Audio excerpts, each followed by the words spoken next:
I'll call to order the June meeting of the Board of Park Commissioners. Can we have the roll call, Kim?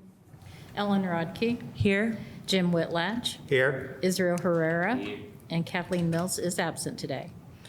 Great, thank you. And then we'll move into our consent calendar, but we do have one item under other business C4. That is an approval of a partnership agreement for Bugfest 2024. And so that's a mistake. We actually can approve that with the consent calendar if we have a motion. I'll move item C4, approval of partnership agreement for Bugfest 2024 from other business to consent agenda. Okay, and we'll have a roll call vote then? Ellen Rodkey. Yes? Jim Whitlatch. Yes? Israel Herrera. All right, motion passes. So then just looking at the consent calendar, we've got just things like credit card refunds, minutes, the claims register. If there are no questions, we can take a motion to pass the consent calendar. I move to pass the consent calendar. Second. All right, and a roll call vote. Ellen Rodkey. Yes? Jim Whitlatch. Yes? Israel Herrera. Yes. All right, motion passes and consent calendar is approved. So next up in our public hearings and appearances section, we'll hear from Emily Book about the Bravo Award.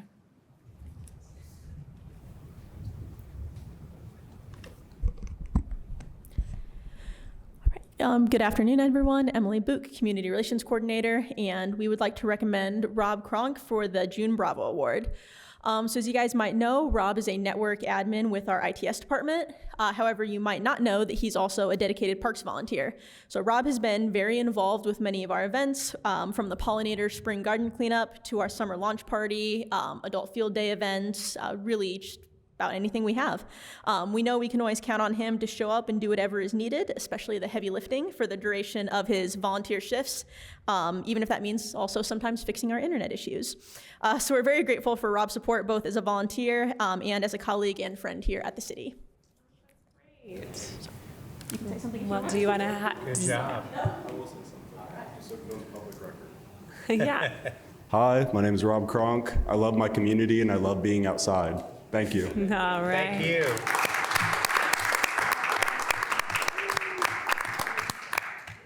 All right. Well, thank you so much, Rob. It's great to have you as a colleague and also as a volunteer. And then next up, we'll have a staff introduction from Alec Curry.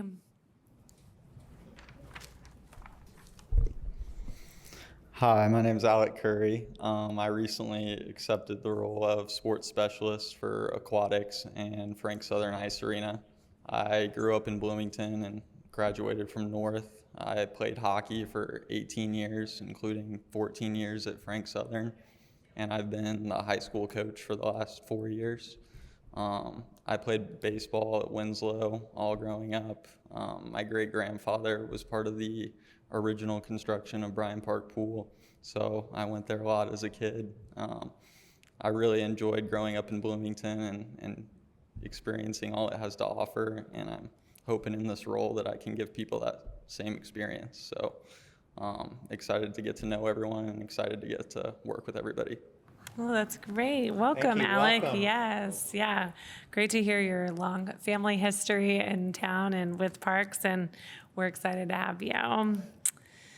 All right, so we'll move then into section C, our other business. And so first we'll have Tim Street with us for a few orders here. First, a addendum with Reed and Sons for the Bicentennial Gateway change.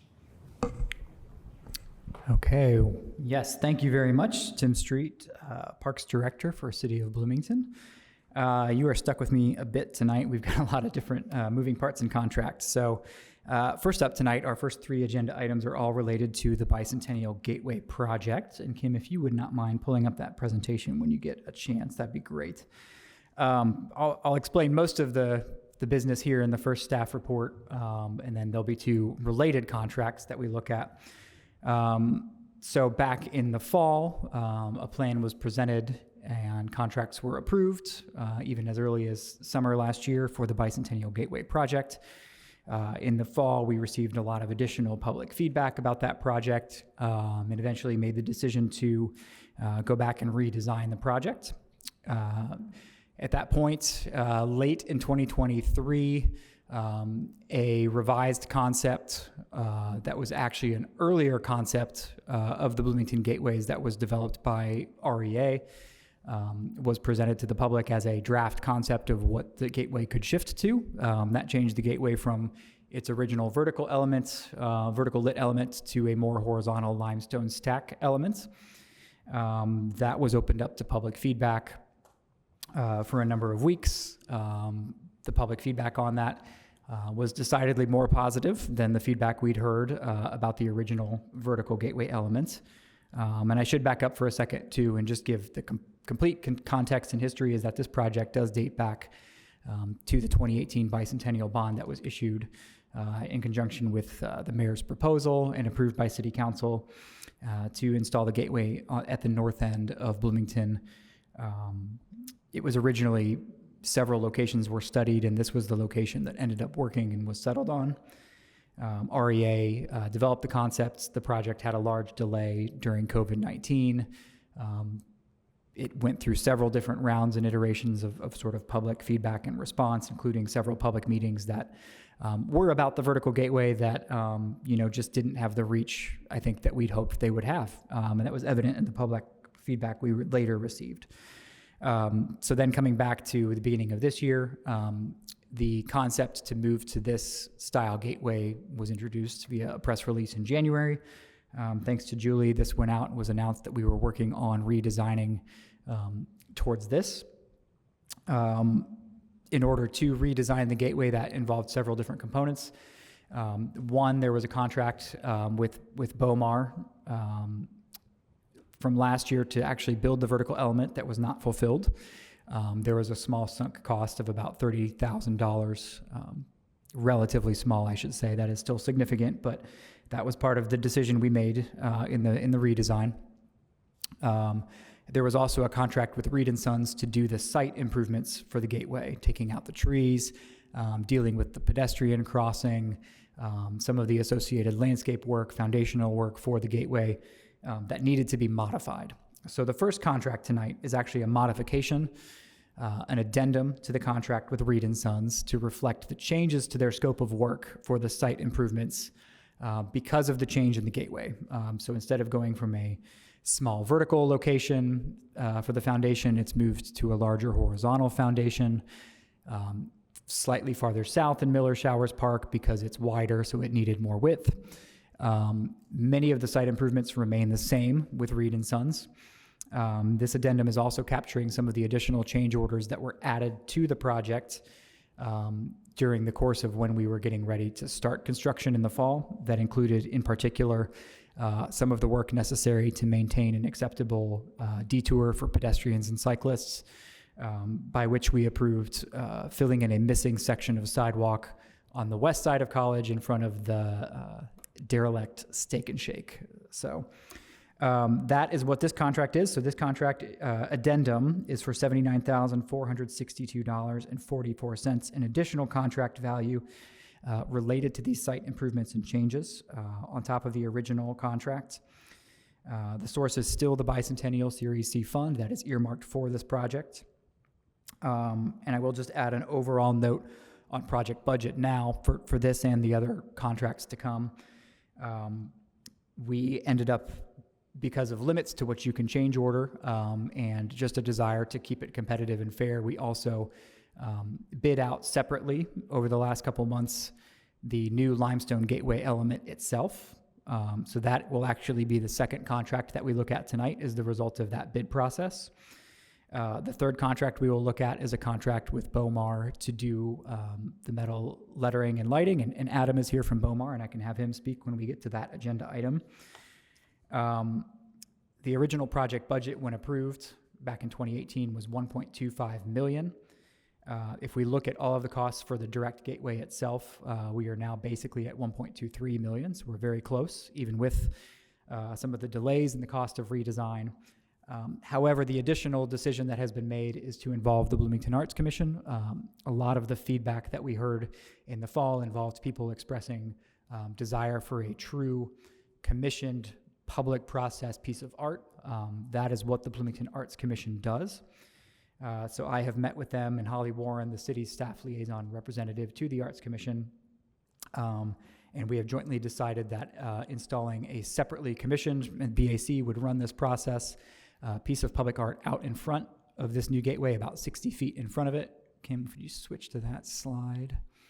There's one that has like the, oh, I didn't know I had this. Thank you. Okay, this is what I was intending to show here. This will be the location of the new piece of public art that the Bloomington Arts Commission will manage with the $125,000 budget that is being furnished through the Bicentennial Bond Series. I will mention this, obviously, if we include this $125,000, it does take us over our original project budget. However, the Bicentennial Bond funds are interest-bearing and have accrued interest over the intervening years since they were first issued. And there was actually additional budget available in Series C that was not initially earmarked. The bond was issued for slightly more than the projects totaled. And so we are able to furnish this $125,000 to the Bloomington Arts Commission without taking away from another project. There is surplus in the series to run this. I do not have a time frame on the BAC solicitation and commission and installation of this. The good news is it because of its location, it can run largely separately from our construction process. I know right now they're focused on the Hopewell commission and installation, after which I believe they're going to turn their attention to a solicitation here. I think I've covered a lot of it here. This agenda item is just for the change addendum with Reed and Sons, so we will approve the other contracts separately, but I can, of course, answer broad questions about the project and how we have gotten to where we are overall right now.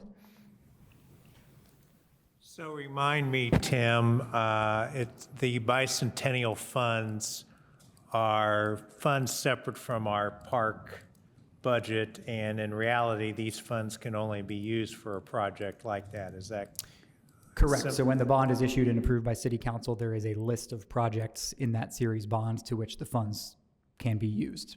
This is not taking away from the city, from the parks budget in any other manner or anything? Correct. It exists and was created separately for this purpose. Okay.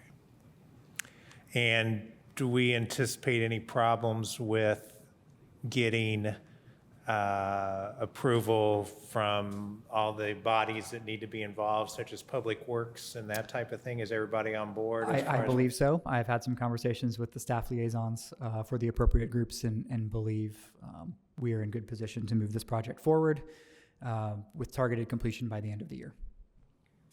The end of the year. Mm-hmm. All right.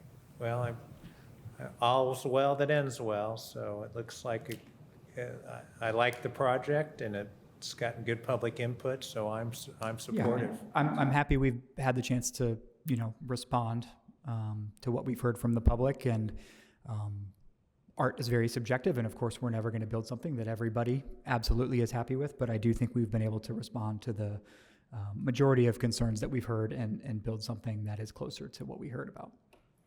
So the big concerns that were taken care of were like the trees, for example. So there was. We will still be replacing trees on site, including the removal of cattle repairs and some other unintentional trees, and replacing them with street trees on both sides. And also the transit for pedestrians, that was also a big concern, right? Correct. Those improvements are still being made, and in fact have somewhat been made, as I mentioned, on the Steak and Shake side, which was necessary to maintain a detour for this project, but improves connectivity in the area in general. Some other comments that I read on the Herald Times was, and I don't know if you're going to mention this on C3, was regarding the lightning, like how it might get people distracted, people driving. So there was something that was What we heard on the original design was people were very concerned about the lighting within the vertical tower. Could it be distracting? It was never designed to be bright or flashing or particularly distracting. The original design we had did call for color change LEDs. We have dropped that here, and it will just be a soft white backlit lettering system. So we will not be changing the color on it for different occasions. And this is the one exiting the city, right? On because there were two ones, right? Earlier in the project, a second site had been looked at for the Arlington pedestrian bridge. That might be what you're thinking of. That is an NDOT bridge and may be slated for replacement in the future, so we stopped pursuing upgrades to that bridge. Any other questions? All right, I move for approval of addendum with Reed and Sons for Bicentennial Gateway change orders. I second. Okay, and we'll take a roll call vote. Ellen Rodkey? Yes? Jim Whitlatch? Yes? Israel Herrera? Yes. All right, motion passes. So Tim will tell us about the next one. Yes, With these I'll be Reed and just a Sons. little more straightforward with because we've already kind of covered the context. This next contract is for the separate bid that went out for the construction of the limestone wall itself, separate from the site improvements, basically a phase 2. Despite a lot of interest, Reed and Sons did end up being our only bidder, but we were very happy with the price that they offered for this work. And so we're moving to award a contract for $249,750 from those same bicentennial funds for the construction, the sourcing, fabrication, and installation of the limestone onto the foundation. Okay, and that's still within the 1.23, Correct. so. Overall project budget. Any questions? I will add context here. For some reason, public rumors run wild. There was a lot of speculation even when we released that it wasn't going to be real limestone or we were going to ship it in from out of state. I know Reed and Sons has local quarries that they work with to source this limestone and put it here. Great, thanks. All right, I move for approval of a contract with Reed and Sons for Bicentennial Gateway limestone wall. Second. All right, and a roll call vote? Ellen Rodkey? Yes? Jim Whitlatch? Yes? Israel Herrera? Yes. All right, motion passes. We'll move then on to the section about C3 with Bomar Industries. Correct. Bomar Industries is a specialty metal and lighting fabricator located here in Beech Grove up by Indianapolis. You've seen their work many places, the Speedway, the airport, all kinds of places. They're one of our state's leading manufacturers of this type of custom work. This is a custom contract for them to basically, it's not exactly design build, but they need to design the lettering and build it and install it.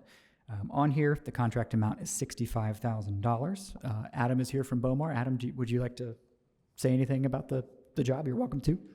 Sure.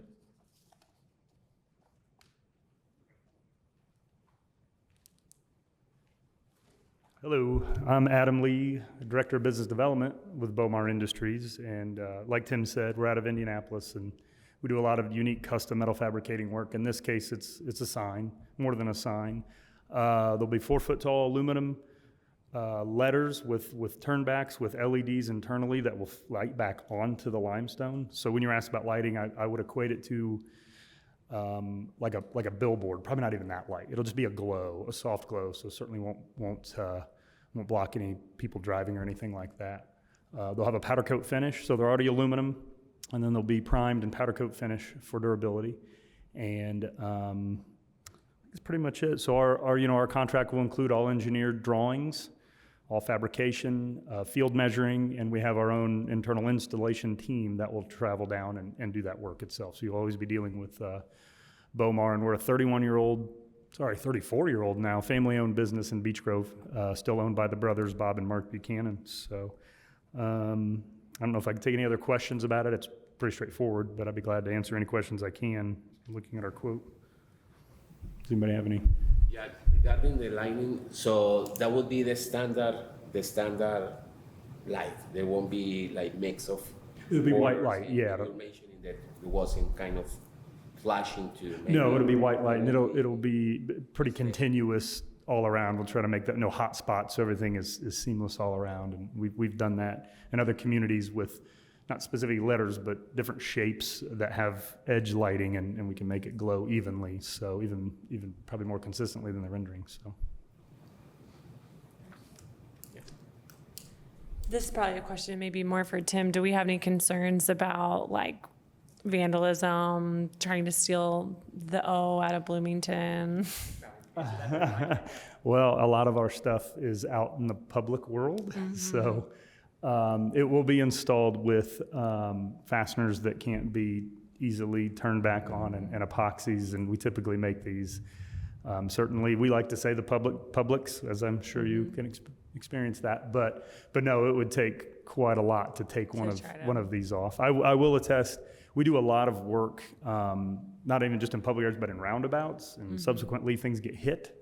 So part of BOMAR is that we make full engineer drawings, so we can very easily replicate anything that does get damaged. That unfortunately does happen from time to time. So, but no, that's part of what we'll take into it is public interaction. So we're going to make them be able, because people are going to go next to it, get pictures with it. So we're going to make it easier to interact with. We're going to cut themselves, for example, or be able to take a bee home or whatever that is. So yeah, we'll take that into account. Yeah. Great. And when I was here last year, I threw this out, and it's certainly open. This is big giant letters, which are very cool, but you're certainly welcome to come to our shop at any point through this. We certainly welcome people. We do a lot of public work, and different people come in during different phases and see it. We're just on the southeast side of Indy, so it's worthwhile. If anybody has interest or curiosity would like to, we're open that way and can connect with me, and I can facilitate that. Great. Any other questions I you. can answer? Just one last question. So I see people there, and you're mentioning that people will be taking pictures, and there won't be any sign about avoiding that, like stepping on the stones there.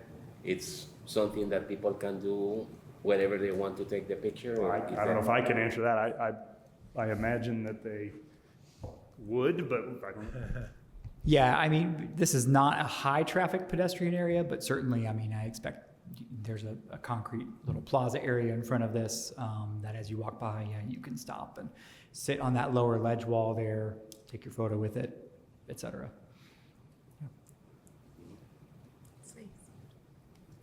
All right, move for approval of the contract with BOMAR Industries for bicentennial gateway lettering. Second. All right, and we'll take a roll call vote. Jim Whitlatch, Aye. Ellen Rodkey, Yes. Israel Herrera. Oh, aye. Kind of slipped it up there. Motion passes. All right. So we've approved C4 then in the consent calendar. So then we will move to Sean Marler, who will tell us about some upgrades to the Switchyard Pavilion screen. Hi. Sean Marler, Recreation Facilities General Manager. Staff would like to recommend the Park Board approve a contract with All Pro Integrated Systems for the products and installation of a ceiling-mounted projector and screen at the Switchyard Park Pavilion. The ceiling-mounted system will be a substantial upgrade over the current system. The do not exceed amount is $45,382.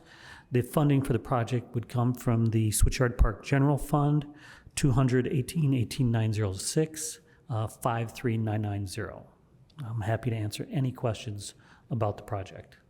So there's a system there now, is it just not, what's wrong with the system there now? So the current system now was put in place by IT. It consists of a portable screen and a cart, a projector mounted on a cart. So it is portable. That is the good thing about it. The issues we had with it, the screen is so large that the weight of the screen, we've already gone through a couple because they pull at the top and they become dangerous. There's also been a lot of connectivity issues with the current system. And the cart, although it seems like the mobility is a great thing, what it has done is it can only be connected at certain points in the floor, meaning that it has drastically affected floor plans. We've had to not put tables in normal spots because it would go underneath the table. The new system has 4 substantial improvements over that. One is the new system has a brighter projector. All the vendors I had come in to spec out the new system said that the current system we had, the projector is not adequate for the building, the amount of natural light we have. Second, the new system has a much larger projector screen, which will make it more visible. Third, it's going to be mounted above where the limestone wall is.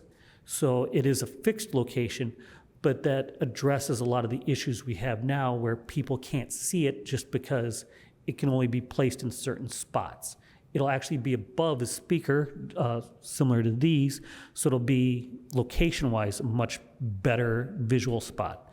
The last thing is connectivity was a big issue for us because we do have connectivity issues. It just doesn't always work as it should. This will have 3 different systems, so it'll have backup systems for how to connect. There'll be a Wi-Fi system and 2 HDMI cables that'll be able to plug straight in. Right now, we have a projector that plugs in with an HDMI, but it also, where it plugs into the floor, we've had a lot of problems with it just not working correctly. So this should be an overall improvement that will see big benefits to any event at Switchyard that uses the projector and screen. Are we going to be able to utilize the old projector or maybe screens anywhere else? Yes. So because it is portable and it is cart mounted, we will be able to continue using the old system. However, with the improvements made, we will not be able to get the audio from it to play over the pendant speakers. It's a little quirk of how the wiring is going to be done. But without the audio, and the audio can still play through the projector. It's just it won't be able to play through the pendant speakers, but it can be placed anywhere. So we still have access to the old one. We can still use it as a backup. It can still be used as a secondary one. So we're not getting rid of that. And we could could it be used at Banneker or someplace like that? If Yes, you wanted to use absolutely. Okay. And is that like if you're renting the pavilion, it's an upcharge to use? There is an upcharge for the pavilion, for the projector and screen, yeah. And that's, right now, it's because we have, it takes a long time to set up. Yeah. And we have to make sure that we have staff trained specifically in how to connect it. There will still be an upcharge, it will not change, but it should be easier to use for everybody involved. Okay. Questions? Okay. I move for approval of the contract with All Pro Integrated Systems for Switchyard Pavilion Screen. All right, and a roll call vote? Ellen Rodkey? Yes? Jim Whitlatch? Yes. Israel Herrera? Yes. All right, motion passes. Thanks, Sean. Thank you. Okay, Leslie will be up next to tell us about a partnership agreement with Visit. Oh, she left. I'm Becky's kidding. A tree just went through her roof, Well, so okay. she needed to go home. Through her roof? Through her roof and above her bed, she said. So Okay. staff recommends the approval of the partnership agreement with Visit Bloomington for the coordination of two-part concert series that takes place at Switchyard Park during the months of June and July. The partnership agreement does not include any monetary exchange.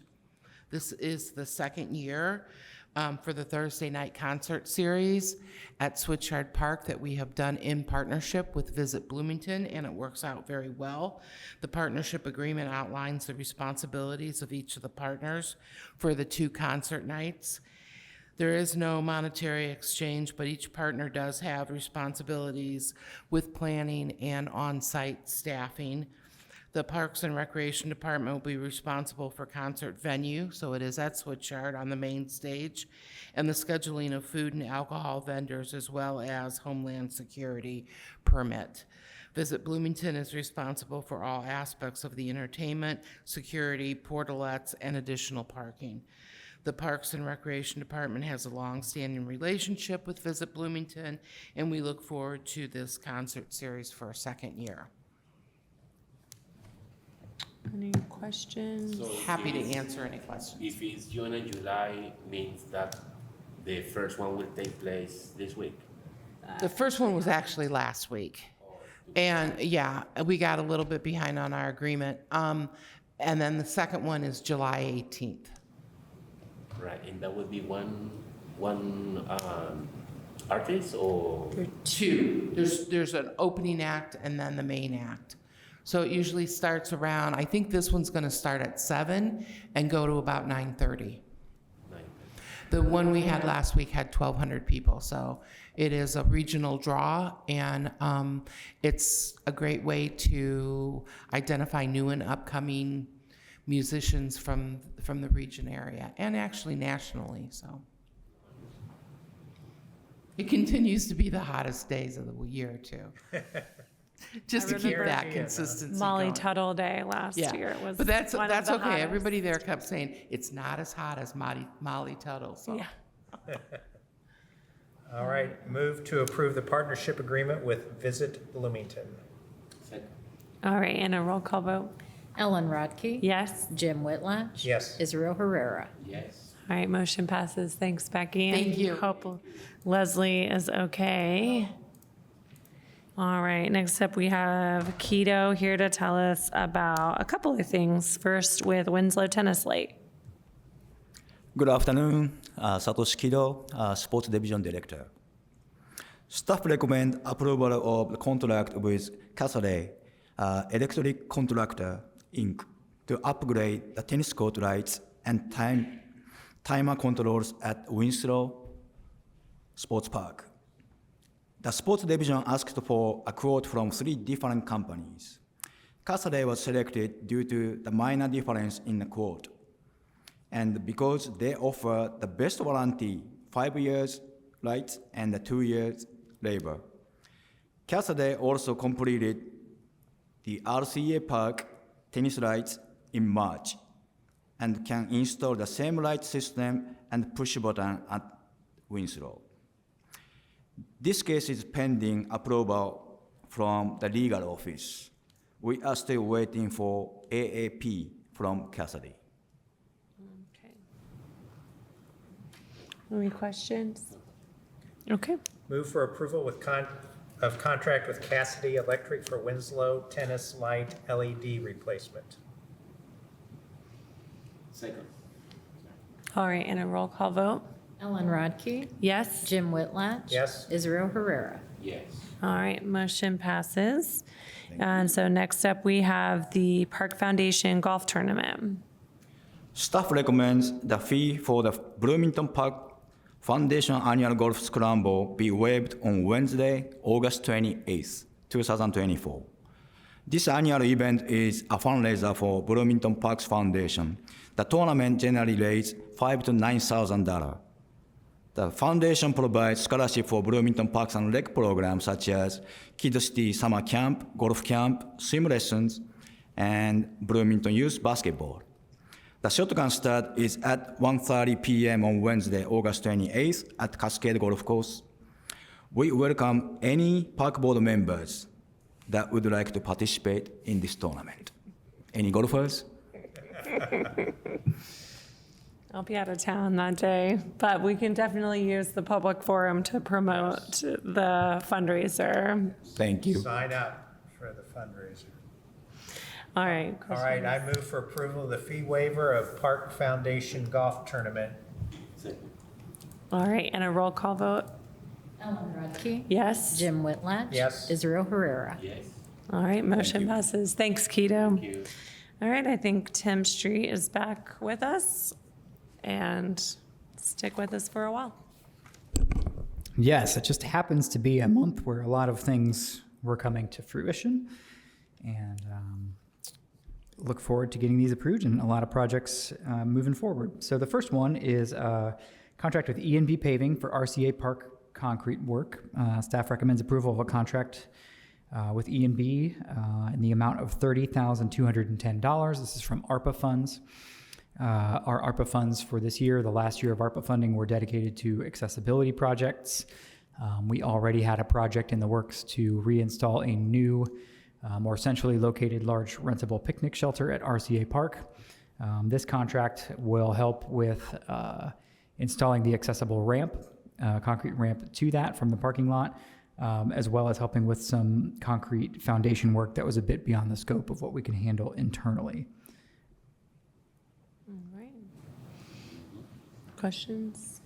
None for me. Move for approval of contract with E&B Paving for RCA Park Shelter concrete work. Second.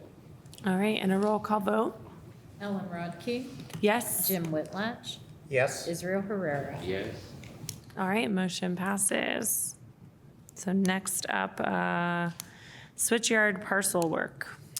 Yes, so staff recommends approval of a contract with Bledsoe, Riggert, Cooper, and James for deed work related to Switchyard Park in an amount of $6,800.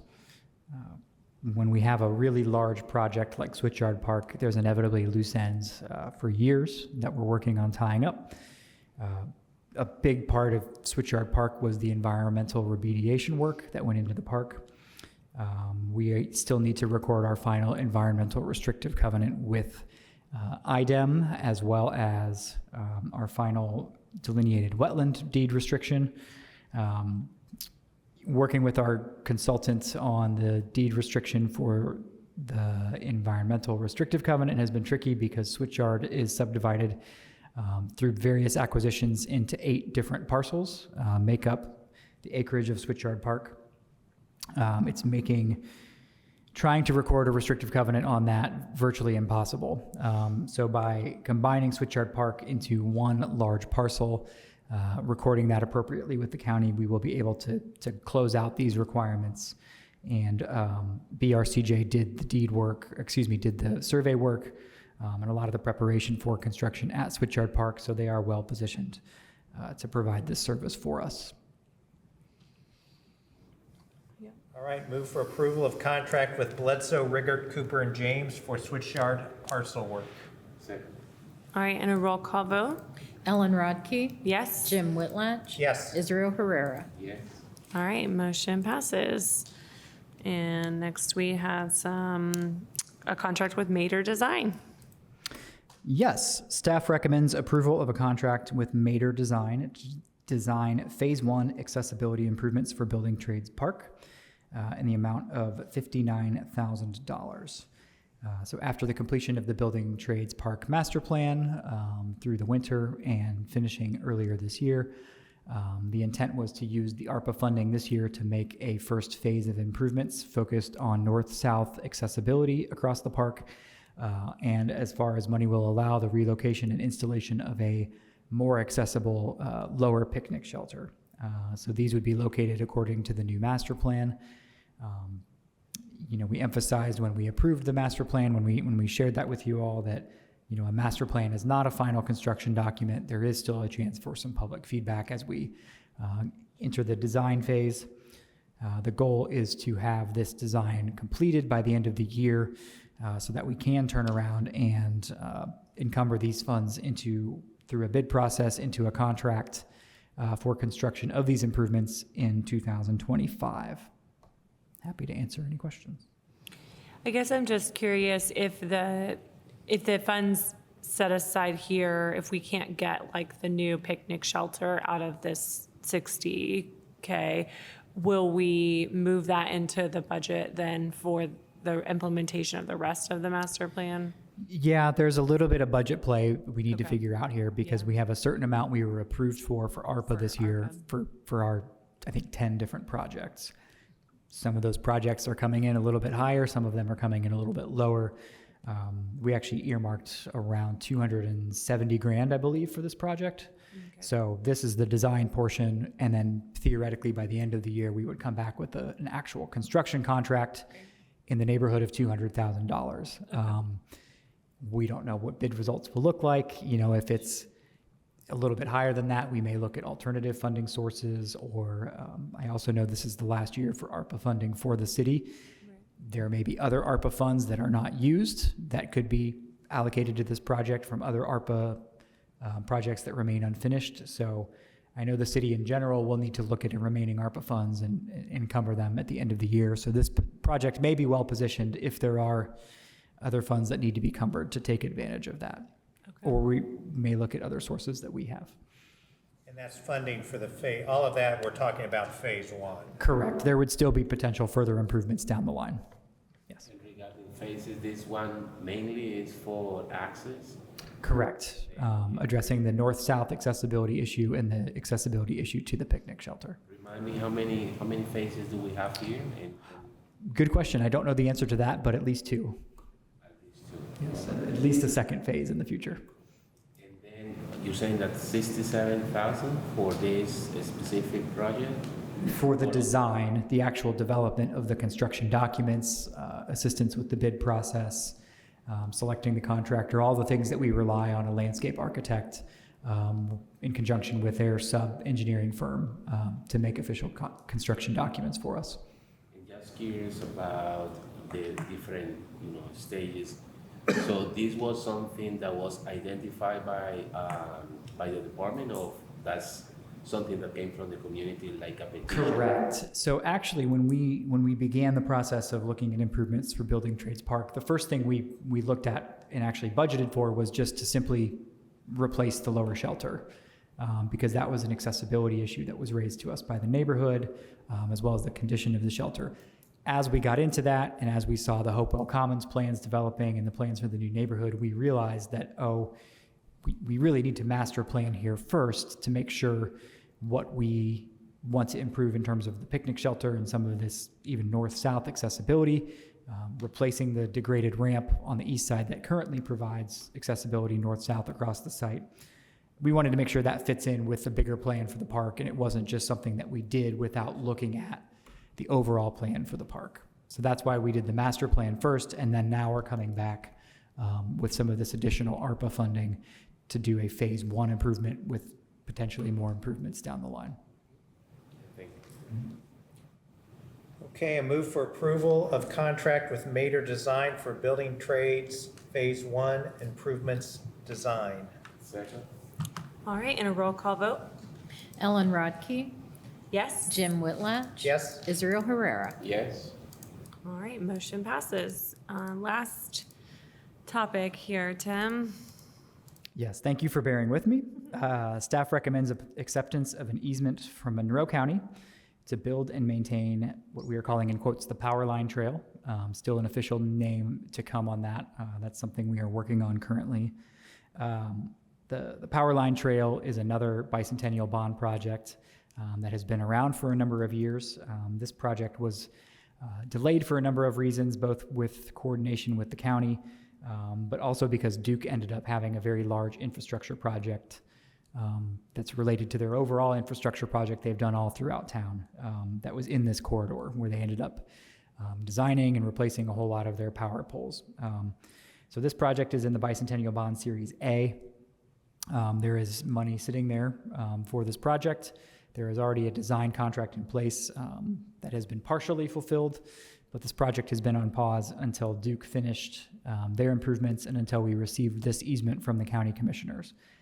So at one of their May meetings, the county commissioners approved this easement for the city to build and maintain a trail within the existing Duke power line easement that has existed for a lot of years. I think it dates back to even maybe the 1920s, this easement. So the trail will be maintained entirely within that. The plan is that the Parks Department will construct this approximately 9/10 of a mile trail running west from Switchyard Park to the western edge of the county commissioner's property. And then as the potential summit development builds out, if approved, if moved forward, they have plans to extend that trail and connect farther to the west within their neighborhood development and also build a trailhead and a fire station. So Yeah, this- which I believe the summit did move forward. I think it has been, yeah, I wasn't sure the final status of where that was, but I know it is through Plan Commission and Council, yeah. Move for acceptance of easement for Power Line Trail. Second? All right, and a roll call vote? Ellen Rodkey. Yes? Jim Whitlatch. Yes? Israel Herrera. Yes. Motion Thank passes. you very much. Yeah, thank you so much, Tim. All right, next up we will have Julie Ramey tell us about Stay Cool Bloomington Pool Days.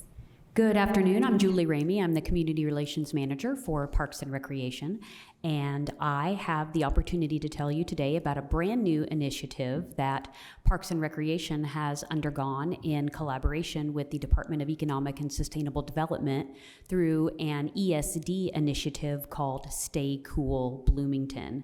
So the aquatics coordinator, Chris Hamrick, and I were approached around the 1st of May about the possibility of allowing people who are at risk from extreme heat events, the elderly, the very young, people with certain medical conditions that need an opportunity to stay cool in the summertime.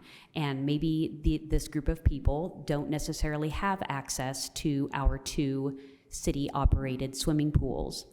So ESD has some funding that they earmark for mitigation of climate change.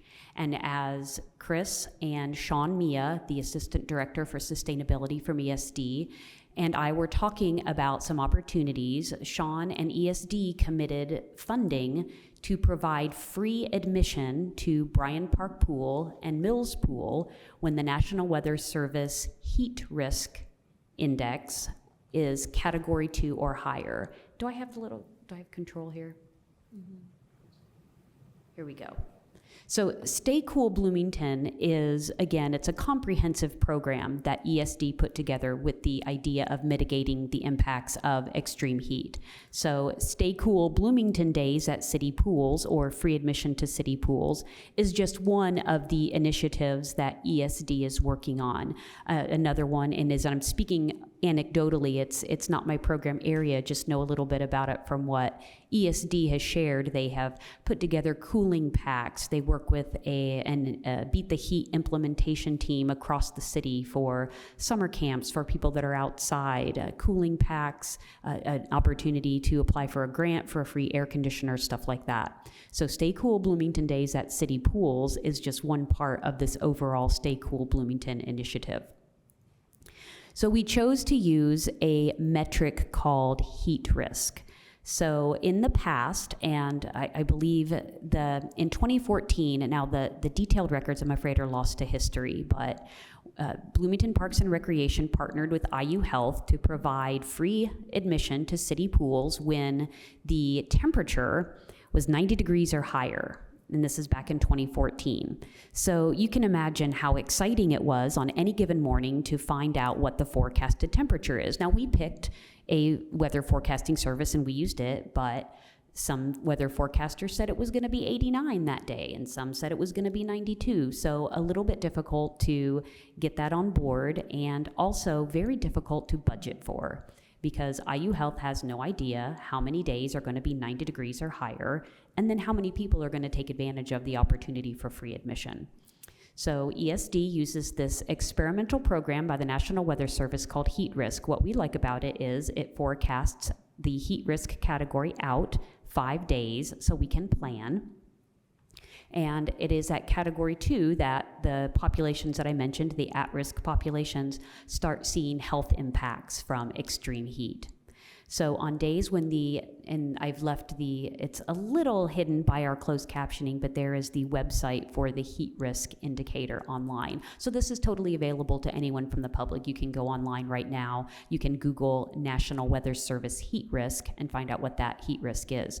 The metric uses a whole combination: air temperature, dew point, humidity, the time of year, the amount of time where the temperature is extreme, how low the temperature drops at night and provides relief. So it's a lot of different data points that go into determining heat risk. At Category 2, that's where people start to see the health impacts. So we implemented this program, and what is hidden from you on the screen is the thing that says there were immediately, when we implemented this program, 8 consecutive days where the heat risk was Category 2 or higher. And I believe on at least one day, the heat risk hit Category 3.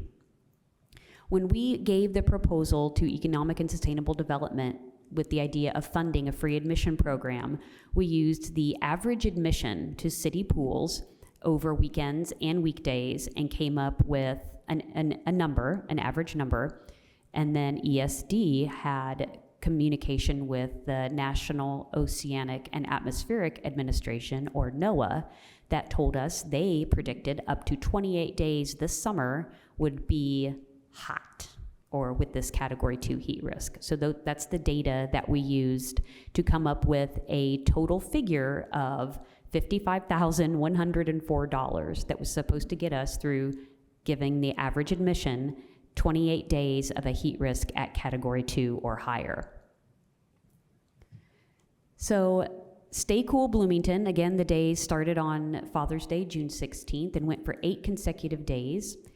Bryant Park Pool saw 7,302 visitors, so an average of 912 visitors per day during the free admission days, during Stay Cool Bloomington days.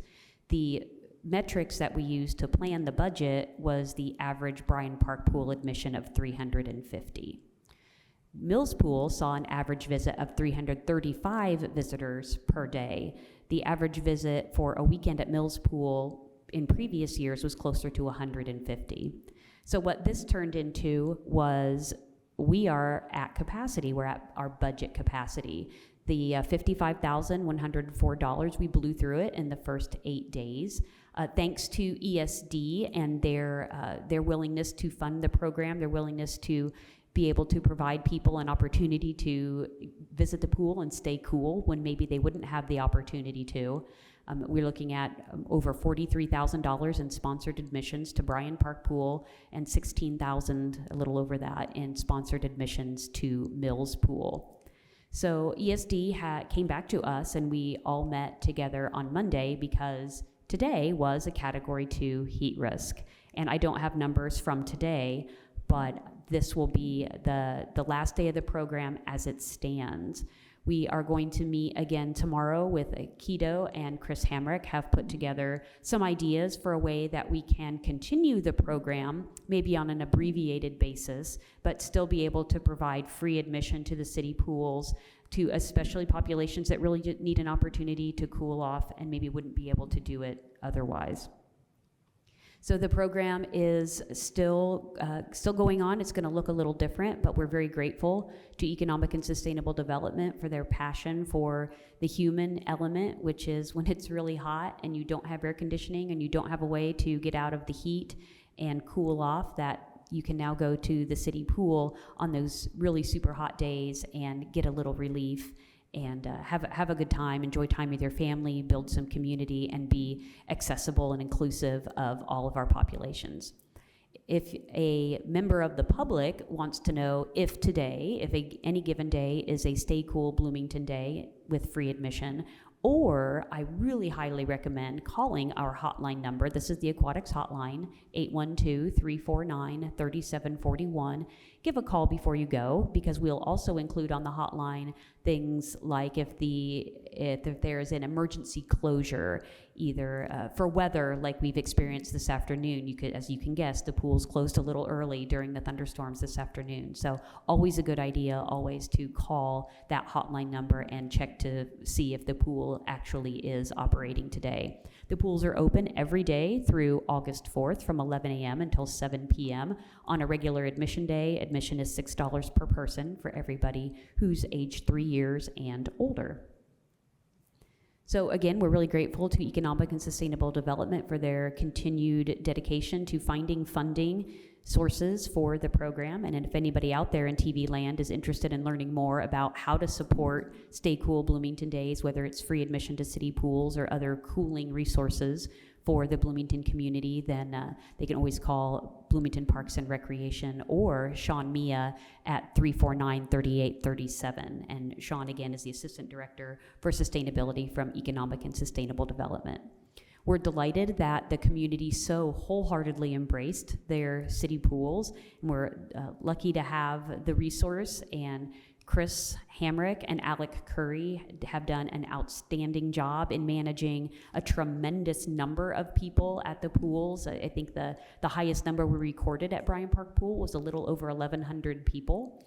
So that's a lot of people in the pool, and our lifeguard staff, our admission staff have all worked really hard to keep everyone safe, to maintain cleanliness and make sure that our city pools are run to our highest quality standards. So stay tuned for more information as we continue to develop our Stay Cool Bloomington days at city pools. I'm happy to answer any questions if you have them about the past 8 days of it being really hot and our plans for the future. Question. So did I understand you to say that we're basically almost out of money? It's kind of like in the winter when our snowplow or salt runs out. Are we almost out of availability for funds to fund this program? Or did I misunderstand that? No, you understood. The initial commitment that Economic and Sustainable Development made of $55,000 is gone. Okay. It's been spent. Now, they committed to continuing to fund the program through Sunday. This past Sunday was our last Stay Cool Day, and today, but also identified additional funding through another area where there was funding available for programs like these. So we do have some additional funding, and we're looking at ways to make that funding last longer. Okay. I guess I'm just a little bit concerned about and I don't know how much you've been advertising this program, but what happens if we want to do away with the program because we don't have the funds and everybody's become accustomed to it and you have 1,100 people show up at the pool? Are you prepared to turn them away, or what's going to happen with that just as we plan? We'll be depending on our awesome community relations team, certainly, to craft a message. But yes, that's a concern. People have gotten used to it. Again, obviously, with the numbers that we're looking at, people have embraced the program. But ultimately, we can say we provided the program as long as we could. We're no longer able to provide it. We're out of funding. I think most people get the idea that we're out of funding. So we're really grateful for those who have stepped up so far, and we haven't thrown in the towel. There's other sources out there. Of course, the pool season is short, so we're going to work on it a lot. And Sean is already committed to working on it a lot sooner for the 2025 season, learning with the lessons learned from this year. I guess I just wonder whether, as a public service and what we're doing, if there's another way to handle that. It's, we have, and I guess I'm curious, does it cost more for us? I understand why we need the funding, and I want it to be funded, and I don't want to think that this is a permanent free thing that we're going to have if we don't have funding. I just wonder for this summer, since we've probably advertised it, and it's become something that's been known, when we start to have Category 2 day, I mean, we're just in June, we're going to have a lot of those days in July and August. I'm concerned about trying to shut that down, and I just see people who have come in June coming in July and August and saying, it's hot, what's the deal? And I'm not sure the marketing department will be able to get to all those people, because those are people that I think it's word of mouth and things like that. So I'm just wondering if we should be looking at something to do at least through the summer and maybe looking for some permanent solution. I'm just not, as a park commissioner, I'm just not sure I'm comfortable with saying we don't have the money to fund it, so we're not going to do it anymore in this kind of program. And I guess I'd like for Tim and administration, everybody, to look at that issue. I'm just pretty concerned about what it's going to mean if we take it away in July and August. Noted. I mean, I'm probably preaching to the choir, but I just think at least from my seat, I would encourage us to look at trying to figure out a way to do it, even if we don't get specific additional funding. We may just have to, I guess I'd like to know not right now, aren't going to have this, but what more does it really cost us if we have 300 people in the pool or 1,100 people in the pool. Now, it cost us we're not going to bring in as much money for the budget because we're going to have fewer paying customers on those days. We're not going to have paying customers on those days. So I get it affects our I think year-end budget. there's a lot of really interesting variables we've discussed with that too. And, part of the trick here is it's one that's came to us very late in the season as something they wanted to launch. And I want to commend Julie for her efforts because this would not have happened at all without her coordinating a lot of this. So undoubtedly it's doing a lot of community good, and it's been immensely more popular than was expected. So we're in a situation where I think we can kind of only learn by doing with this a little bit, and now we know more. So ESD is working on more funds. I know staff are meeting tomorrow to discuss more ways to try to make those go farther. Like it might even be something, don't take this as anything that is fixed in mind, but maybe it just is afternoons instead of the whole day on a heat risk day, or other ways to make sure this can stretch as far as we can. The cost scaling is something we don't have readily available for numbers like that. And we also don't know that, if people come on free days, are they not going to come on other days when it is paid admission too?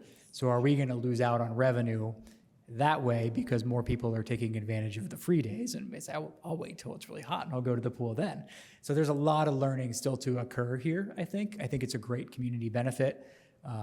We're going to continue to work with ESD. We do have the pool fee waiver program in place as well, that people can apply for the whole summer, for kids who qualify for free and reduced lunch at MCCSC. We have that parallel requirement for the fee waiver program, which is now supported by the Parks Foundation as well. So there's a number of different things I think we're doing to ensure access, but we're going to have to continue to learn a little bit as we go because this is such a recent new thing. Yeah, I think you've done an incredible job with something that came at the last minute that's a really neat thing to do. And I'm not at all suggesting that this become, if we don't have funding, I'm not suggesting it become a permanent thing for next year or the year after. I'm just concerned that we sort of started it and pulling the rug out from people partway through, I think is going to be tough. I think it's going to be tough for staff. Somebody and maybe I'm wrong about that, but people that are showing up and it's 95 degrees outside and, well, you can't come in unless you pay. Well, what about last week when I could come in without paying when it was 95? So I think I'm really just talking about a fix for this year, and then in future years, we probably need to figure out, we either fund it for the whole summer or we can't do it, or we give a discount on those. We make the money last for the summer, but we have a single program instead of changing it halfway through. I get how we got to this position, but I just think changing it midway through this summer just sounds to me like a real problem for the department, actually, the people that are working there and everything else, as well as the community. It is noteworthy that it is an economic and sustainable development initiative, so we're glad to collaborate with them and happy that they have some resources to put toward the program. So that was they definitely gave us a great start. Yeah, I think it's a great job overall. I would echo Jim's sentiments. I think it would be difficult for you all to handle the maybe blowback that comes if the program changes throughout the rest of the summer. But I know that you have a lot of creative minds with ESD and with you and the Parks Department, and you'll figure it out. So, yeah, I appreciate that. And I agree in the point that that maybe one solution would be a reduced fee, because otherwise, as Timo was also saying, people will just waiting for the free days, because we are delivering the idea free, and people might be waiting for those days.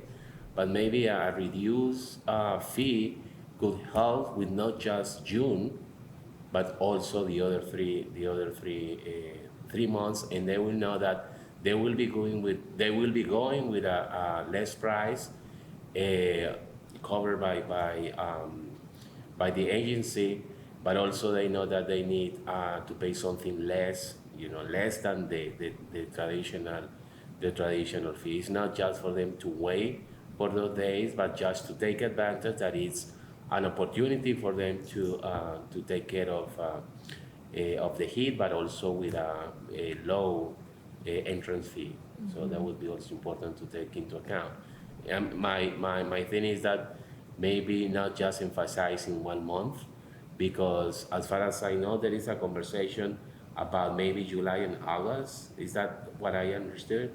We are discussing how to move forward with the program. The pools are open until August 4th, and then Bryan Park Pool in August is open on weekends only through Labor Day.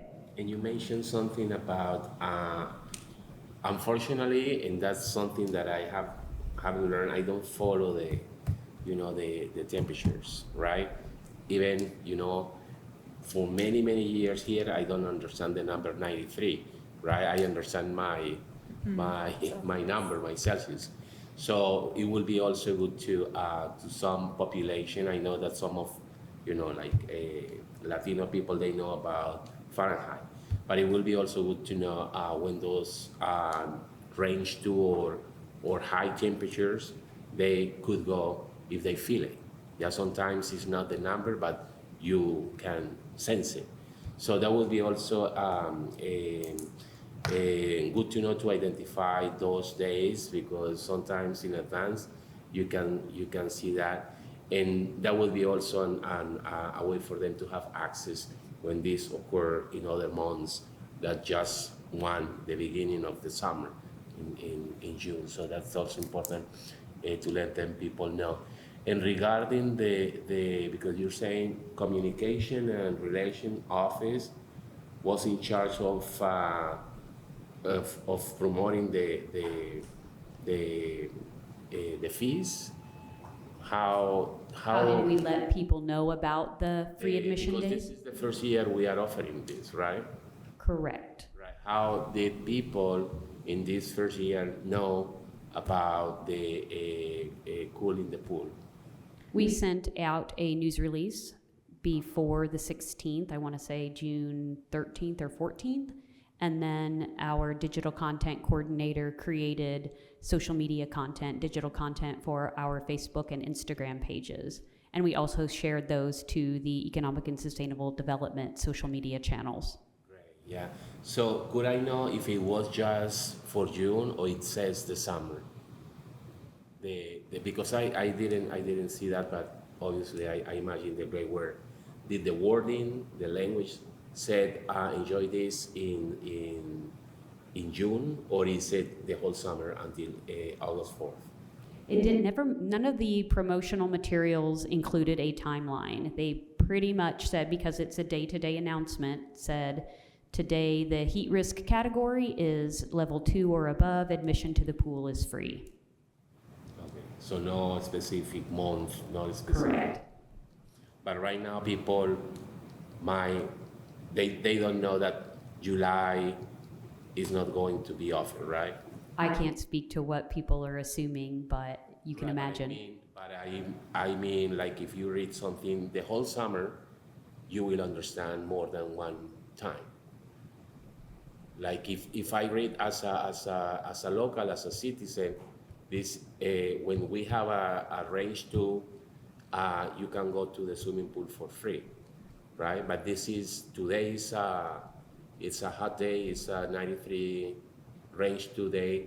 You can go because of the advertising. It's not something that you can take for granted during summer, that you can go there without receiving the email or the.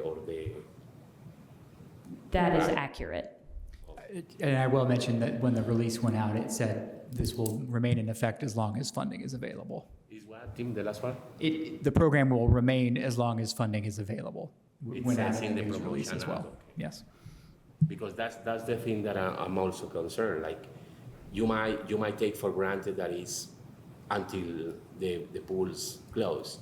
So that's a good thing that is important to know until funding is available, and like be clear in the language that is something that can be taken out in July, You know, it's not just assuming I will go in the 3 days in July, because I know that there might be more 93 hot days. Yeah, but yeah, this is a great program. I'm saying just to take some details in consideration, but I really want to thank the Sustainability Office on my behalf. So tomorrow with the meeting, so thank them for this opportunity for our community, but just taking care of some warning, because it's important that there are some things that can be taken. Yeah, but thank you for all the information. The Bloomington Park Foundation is, as they have for the past couple of years, sponsoring Open Swim Day on the 4th of July, regardless of the temperature. So a big shout out to them, and for all of your calendars outside the Stay Cool Bloomington initiative, there is free admission to Bryan Park Pool and Mills Pool on Thursday, the 4th of July, 11 a.m. through 7 p.m., and that's courtesy of the Bloomington Parks Foundation. So a big thank you to that organization as well. I have the utmost confidence that you guys will figure it out, but you have our full support. Thank you. Yeah, absolutely. Thank you so much, Julie. All right, so we'll move into our public comment period then. I don't know if there's anyone in the chambers here who would like to step up to the podium, or if we have anyone online or in our email. Okay. All We right. must bore everybody. I guess we did.